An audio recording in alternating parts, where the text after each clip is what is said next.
I'm Allie. I came out after 20 years of marriage and I have 3 kids. I'm Melissa and I have 2 kids and I came out at 37 after an 11-year marriage. This podcast is about coming out later and the struggles and victories that come with it. When coming out feels like the end of the world, but it's really just the beginning. This is the Lesbian Chronicles.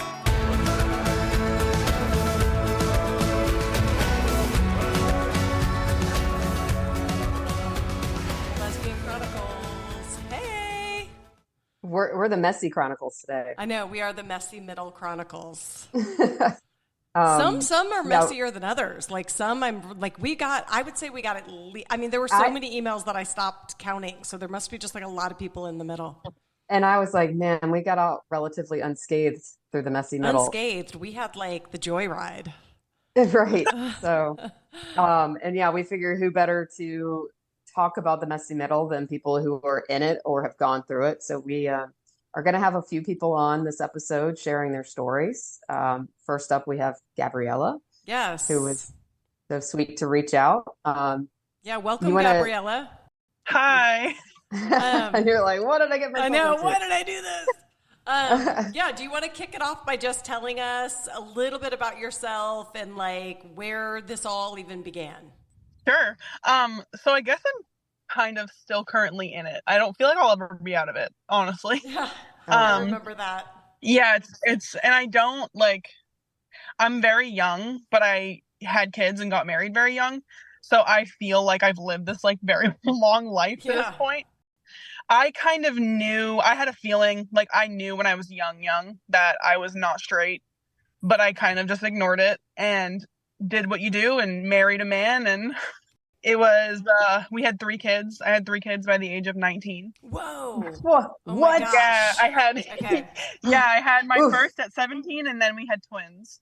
So. Oh my God. Wow. I Yeah, can't even imagine being a parent at that age. I was so irresponsible. Oh my God, that's younger. I'm thinking about, my college child is like, she would be not remotely there yet. I'd be leaving my babies on a doorstep somewhere. Yeah, it was it was very, my life was not going down a great road to that point as it was. So it was kind of like the wake up call that I needed. But I mean, they're older now. And how long were you married?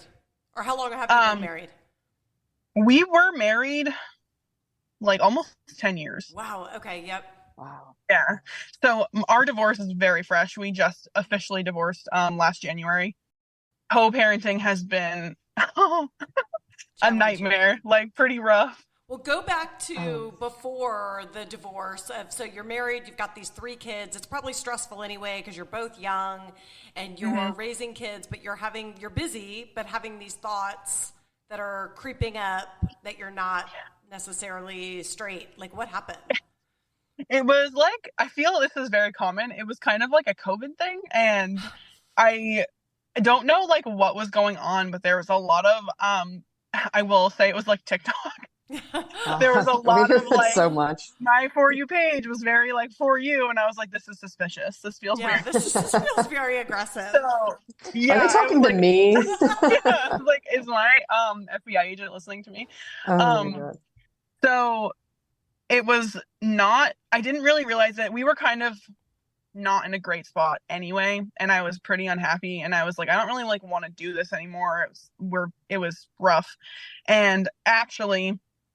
The like light bulb was I met someone at work and I was like, oh my God, there it is. That makes so much sense. Sometimes that's what it takes. Right. Yep. So that catalyst shows up in your life. And then is this person gay or is this person also in a straight? Okay. She's always been gay, has known she was gay since she was like 12. I'm like, well, good for you. Yeah. Congratulations. Yeah, right. So how does that develop in married life? Like what happened? Well, my ex-husband now, we had separated for other reasons and we were like living together.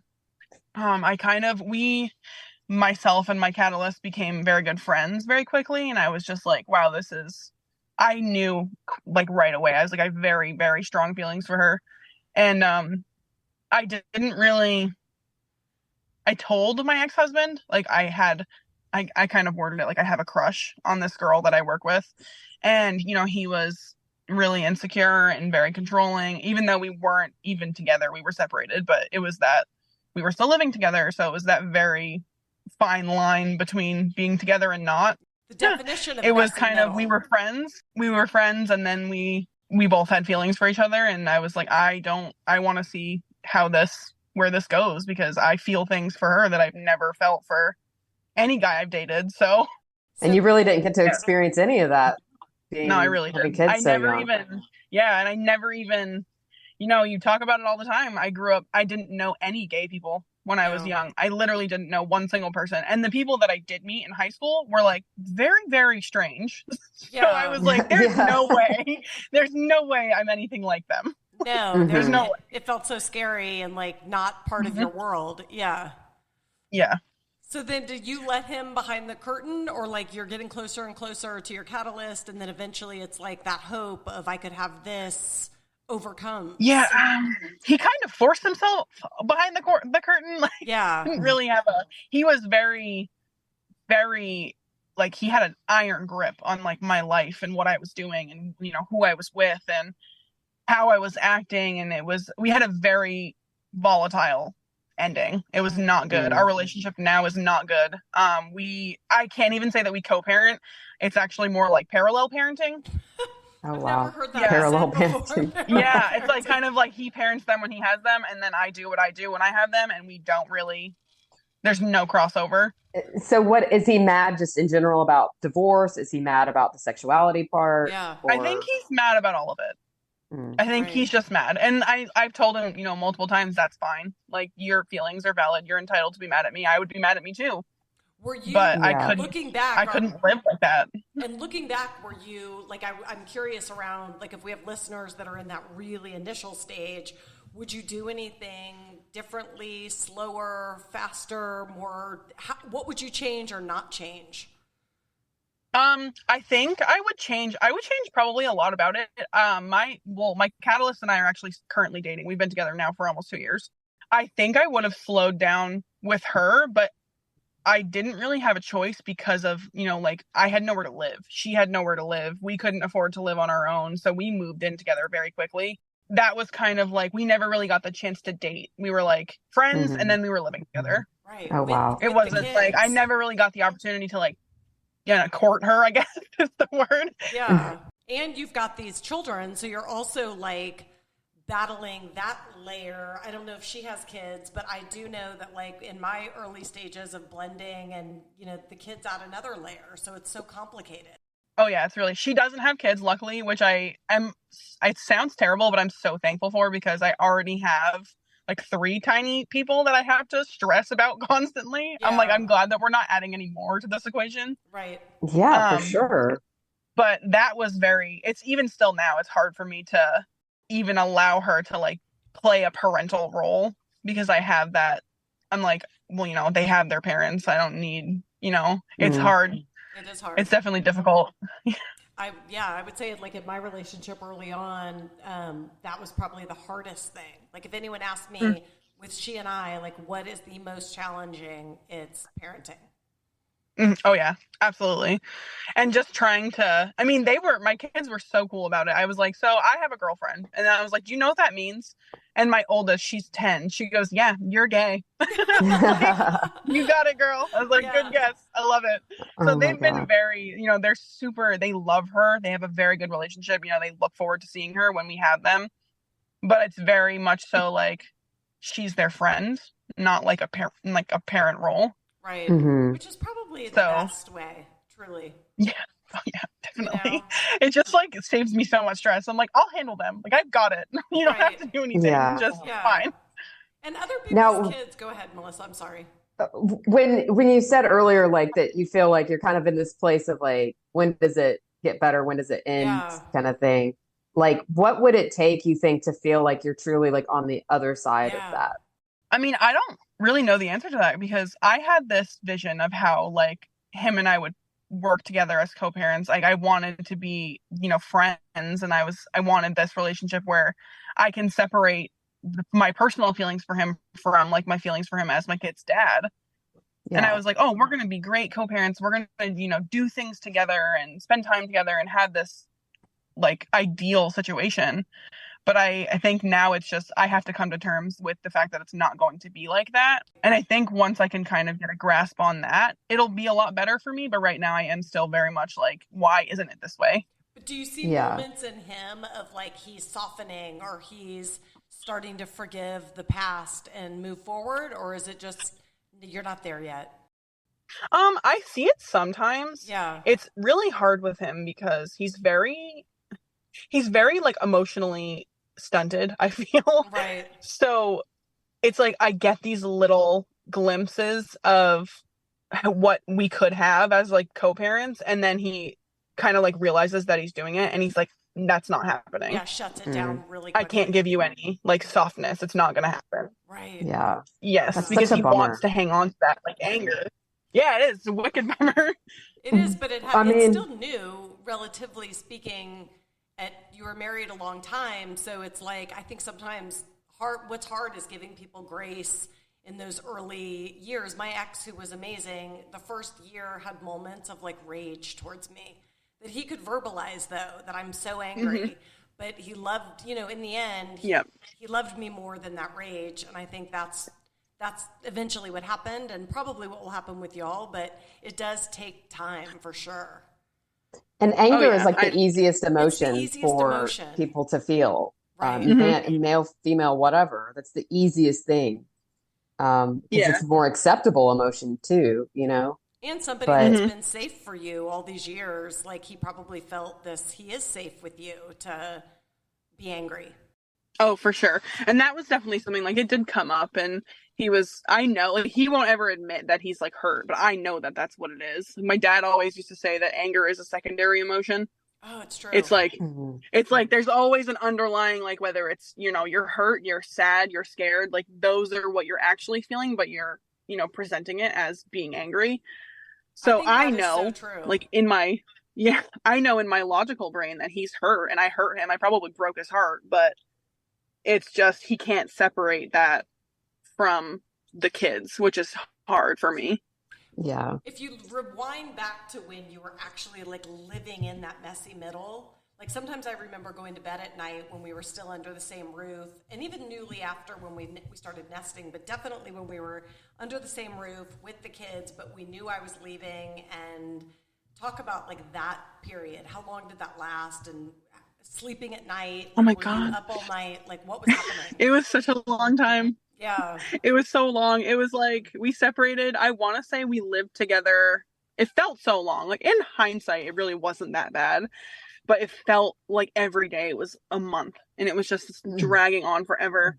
I want to say it was probably a year and a half. Okay. Between when we separated and then I moved out, and then we weren't actually divorced for another 6 or so months after that. Oh, wow. So it really wasn't that long, but in retrospect, like it was horrible, and it was so back and forth because we were still, before I met my girlfriend now, we were still kind of like together. I was still kind of involved. We were still kind of involved like romantically because we had that comfort of, we were together from when we were kids, and, we had been together for this full, almost 10 years. So it was very confusing. Emotionally, I was all over the place. Yeah, like I was like, I hate you. I don't want to be around you. Yeah, the up and down. Like you might stay. Oh wait, no, I'm not. Oh wait. Yep. And I tell people all the time, probably if things had been better, if there was no issue outside of, my sexuality, I probably would have ignored it for the rest of my life and just stayed with him. Yeah. But because of those other underlying issues, that was like my reason to be like, you deserve more than this. Right. Has he found anybody else? He is dating. I think they've been together now for like almost a year. Whoa. Okay. She's okay. I'm not. I like her as a person. We probably get along really well if I met her outside of the circumstances that we're in right now. But she is a little overstepping with the kids. Yeah. So I have a very hard time with that. No, I would too. I can imagine so. Let me ask you one other thing about when you were back, because I remember we've talked to Dr. Jamie about like how you should try to at least like make decisions out of like love for what you want, not fear of what you're losing. Like look forward, even don't try to base your decisions on fear. Because I have a tendency to do that. I grew up very conservative, Catholic. My parents warned me about being scared about money, be scared about this, be scared about that. So that's my history.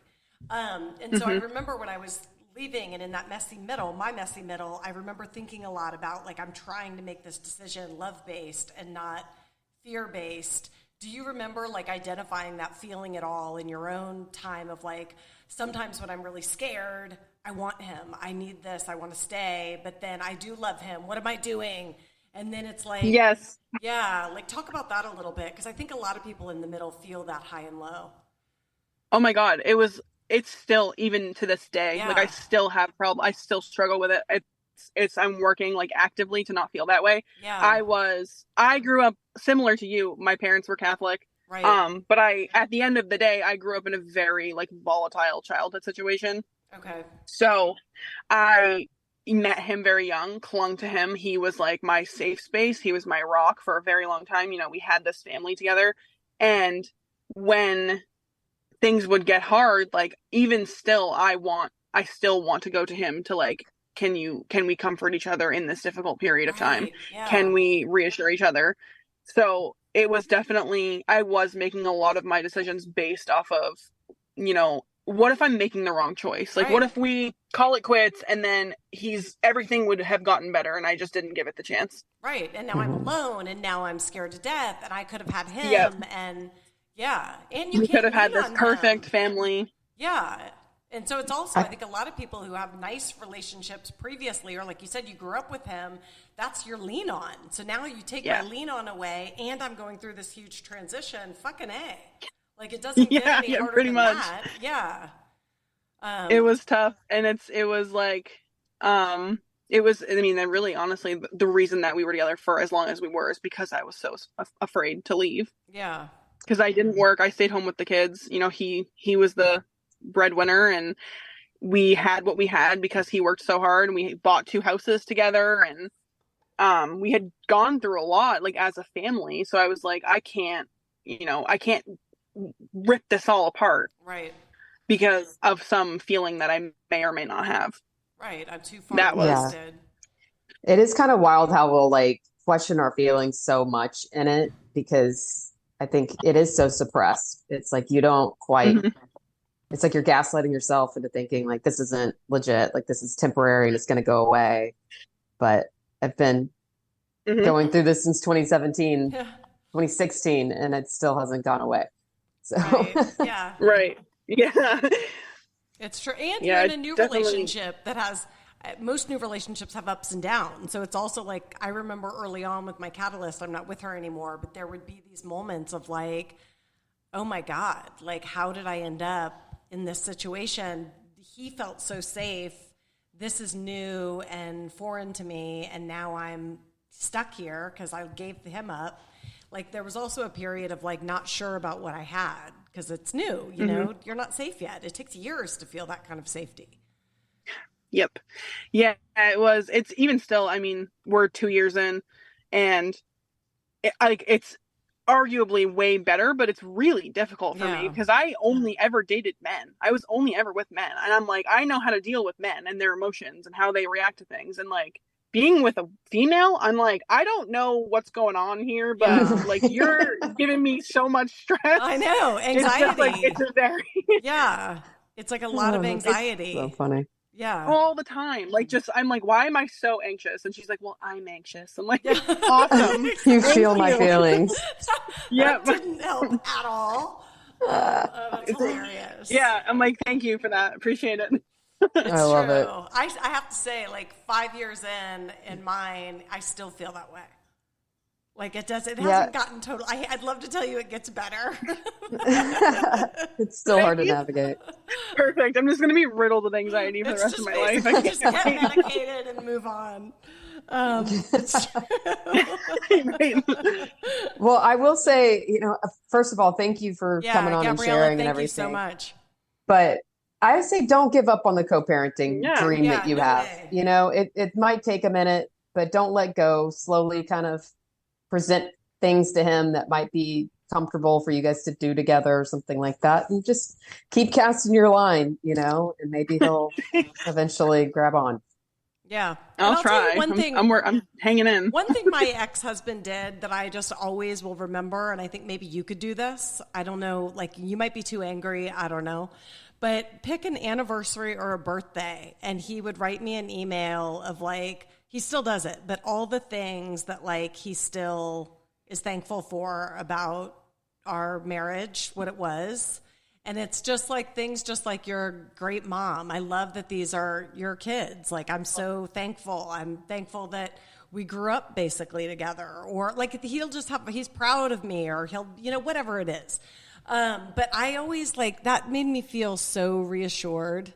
Like, I remember like when I was so terrified, and even now, like I'll read it and I'm like, I don't know.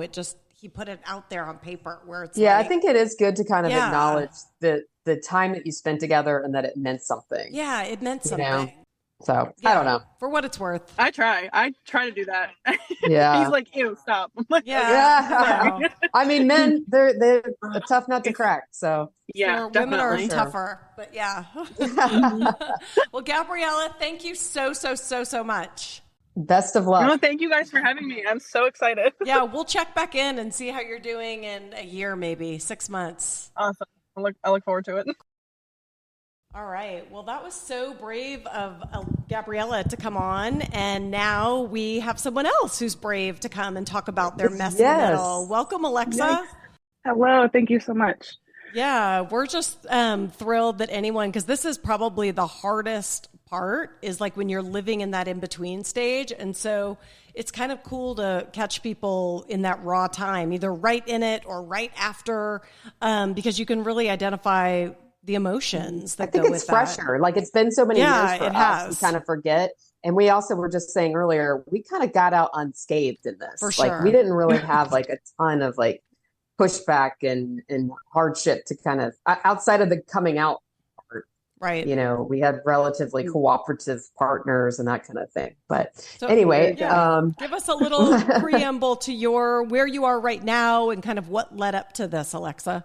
Where I am right now, my husband and I now, we're trying to kind of figure out how we move forward and what's best for the both of us. I've been at this for a long time. I dated women predominantly from, when I started dating, or, at the age of 14, whatever dating is at that age. Yeah.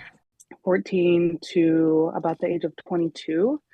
At which time I came out to my mother. It was not well received. It was, the whole, this is a phase. I'm disappointed. Let's not ever talk about it again. Oh. So fast forward a few months, I went through a nasty breakup with my girlfriend, and I called my mom. Girls need their moms. And she had said, "Oh, thank God we can move past this part of your life now." And I mean, that's like gut wrenching, right? To hear your mother when you just want her there for you to say that. Mm-hmm. So then a few months later, I went to grad school and I met my now husband. We clicked immediately. We were fast friends, got along super well, and brought him home. And my mom loved him. My family loved him. And it felt so normal. Right. And hetero. It's like with the expectation. Yeah. Completely. And, it did feel good. Sure. And I love him very much. And we fell in love and got married. Now we have a daughter. During COVID, I was off work for a few months and I had a lot of time to think. I always have had this feeling like there's something missing. There's something more for me. This can't be it. And I thought it was a different job, a different house. So we did all the things and I still felt really incomplete. And long story short, I realized that this is what it is I was hiding this part of myself. And we've had the hard discussions, lots of wine, lots of crying, laughing, yelling, being angry. But ultimately, we have to decide what's fair for him, what's fair for me, what's fair for our daughter. And it's proving to be difficult because we're at the point where it's like, we got to pull the trigger. Like we got to do this. We're living in this gray area right now. And it's just not fun for anybody. How long were you, or have you been married? You may have already said this, but how long? We got married in 2016. Okay. So yeah. And you have one child? One child. What would you say is kind of like the biggest obstacle right now, like between the two, you and your husband? Like, what is the thing that's like really holding you guys back? What's holding him back is I think he thinks that this is something that will just go away again for me, like it did, and I can get back to being attracted to him, which I'm not attracted to him, Yeah. but I can get back to the good place we were at. And I think he thinks that it's just a part of me that's in the past, and I don't have to identify with that part of myself anymore. The hard part for me is shaking up my daughter's life Yeah. and feeling confident in my own decisions. I'm very much a people pleaser. I'm very much, I do things for other people. I don't do things for myself. So putting myself first for probably the first time in my life is a really difficult concept for me to grasp. Oh, yeah. And it's like if he wants you, like seemingly he wishes it was going to work out. So it's also like, here's this really safe space for me and our daughter. And it's hard to resist that. Yeah, absolutely. I mean, we're truly best friends. Like how do you not become so close to somebody you've known every day for the last 12 years? Like it's difficult to create that separation. I was just going to ask about a catalyst situation or something that came up to kind of spur that I'm ready. It's like hope. You start to get excited about something and then it's like, wow. Well, as they always do, my ex-girlfriend that I had the nasty breakup with came out of the woodwork, in the middle of quarantine. And she's the one that sort of got me thinking, like, why am I still wanting to talk to her? Why is this still such a thing? Yeah. And I thought it was because I didn't have closure from that relationship, but I think it was a reminder of who I am and who I was, and me like grasping for that part of me back. And she was that person that really kind of brought it back up for me. And then she's always been out and gay. Oh yeah. Out and proud. Her family's cool. Like, everything that some of us wish we could be. Yeah. Are you still Does your mom friends? know Yeah. about what's going on right now? No, she does not, but my sister does. Not well received again. What? Even your sister? My sister, the one person that is Yeah. supposed to be, your ride or die. Totally. I think she thinks that I have this attraction to women because my husband has, quote, faults. Like he irritates me sometimes, as they all do. For sure. And she always says to me, "Oh, everybody's husband irritates them. No woman wants to be intimate with their husband. Like this is normal. These are things that people have." told me, and it's like, that keeps you stuck. It makes you question like, everything in your head. But it's also like identifying that, maybe that's true. Many of my straight friends would say that, but my straight friends don't long for women. They're not on the flip side being attracted to women. They just don't want him or her. They want no one. Right. Exactly. Yeah. I think it's interesting, the safety aspect, because that is definitely, I think safety keeps people stuck.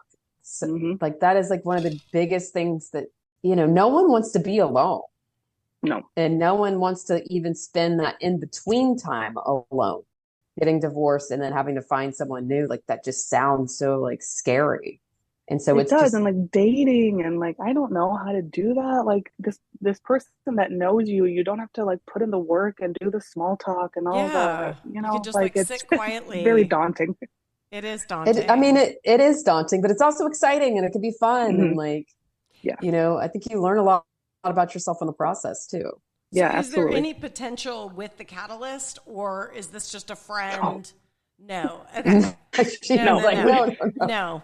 No, she was toxic then. She's toxic now. I haven't talked to her in probably over a year. Okay. But good for you. In my past. Yeah.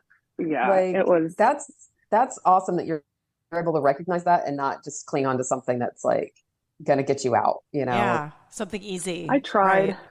I mean, I think I tried to make something out of that or her coming back into my life, but I quickly realized her behavior and just things were like, this is not, I'm an adult now. Like, this is not okay, some of her behavior. So that I cut that off for sure. So where do you stand right now with your husband?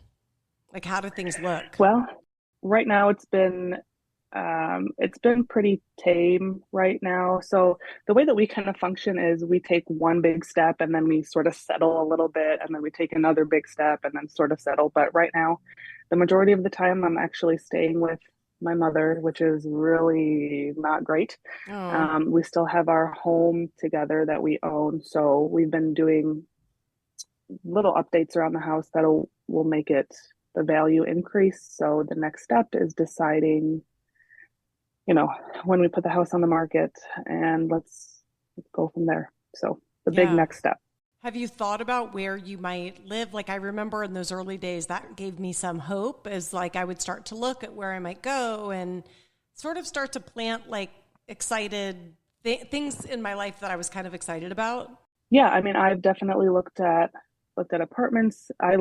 Where I live, I think anywhere the housing market is crazy. So it's a little overwhelming doing that, but I've been looking at apartments in my daughter's school district because it's a great school. We don't want to change that, but looking at apartments and thinking about how I could decorate this place, like the pool in the summer, like that's right. It's exciting. It's scary, definitely, it is scary. Going from this big beautiful house that we own to an apartment, but right. there is excitement there for sure.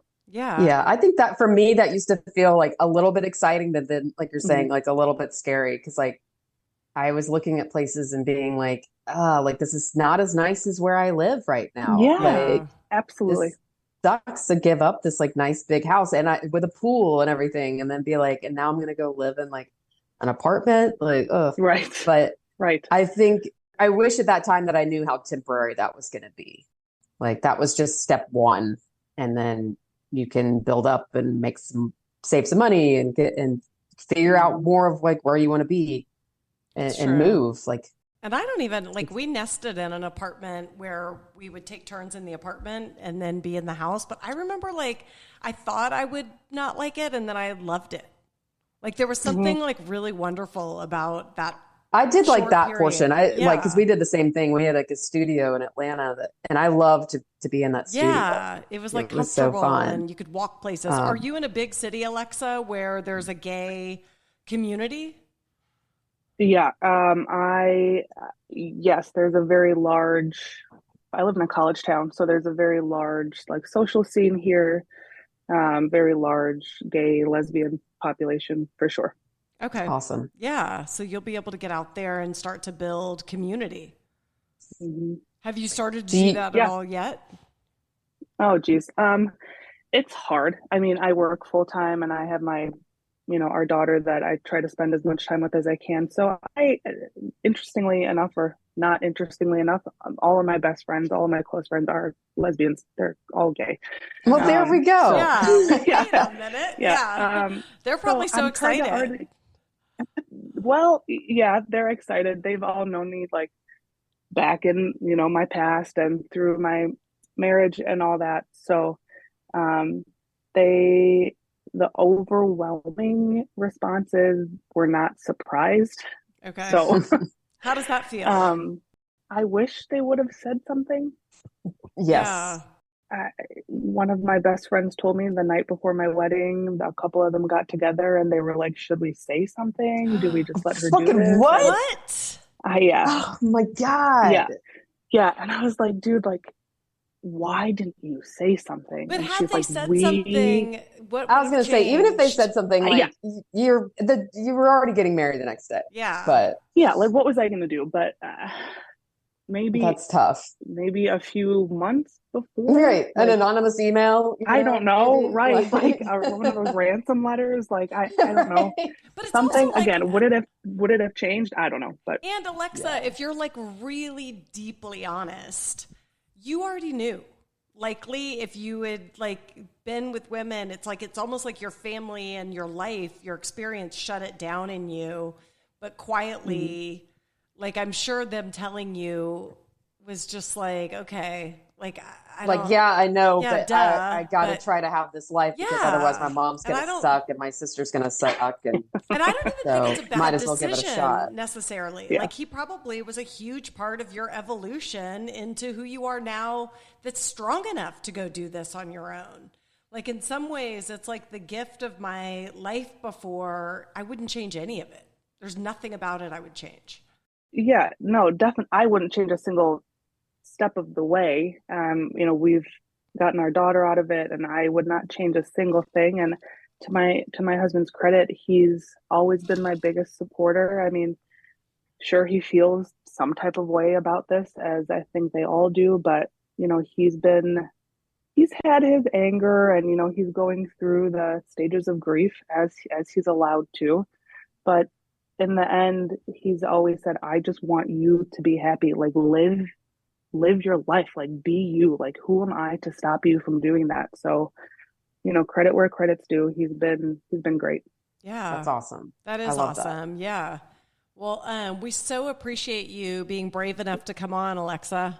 Thank you so much for having me. It's definitely, being at where I am in this journey, it's nice to know that others go through it too, and you're not alone. So I mean, we had so many messages on this. Like, I was shocked. I was like, no one's going to want to talk about this. And then we were flooded. So yeah, you guys that are going through this messy middle, or like you've been through it already, like, you're so not alone. And like, there are just so many things in the way of, like, it's not that simple of being like, hey, I'm gay, peace out. Yeah. Like, I wish it were, right? I mean, yeah. There's a big chunk of time. I don't suppose you've seen our map on Instagram where you can plug in like your city. No, I haven't. That's so exciting. Okay, what is it? Yeah. So I'm going to just remind everyone, because I've had people tell me that they've met people through the map. A lot of people, actually. So we have a map that's pinned at the top of our Instagram that you can just in the comments section put your city, or you can just like scroll through the other comments and see where people live, because there's likely many in someone in your city. Area. Cool. Yeah, that's going through the same thing. Yeah, I think it's great that you have lesbian friends already, but I think when you do have someone who's experienced this or experiencing it right now, like, it is really helpful. So, for sure. Yeah, absolutely. Take a look. Absolutely. Awesome. We can't wait to see what happens, Alexa. Check in, like, if this progresses, and we'd love to have you back to kind of see where it goes. For sure. Thank you guys so much. I appreciate it. All right. Take care. Bye, Bye-bye. Bye, guys. Want to support the Lesbian Chronicles podcast? Rate us and write a review on Apple Podcasts or Spotify. We love listener feedback. If you'd like to share your story, email us at melissaandallie@gmail.com.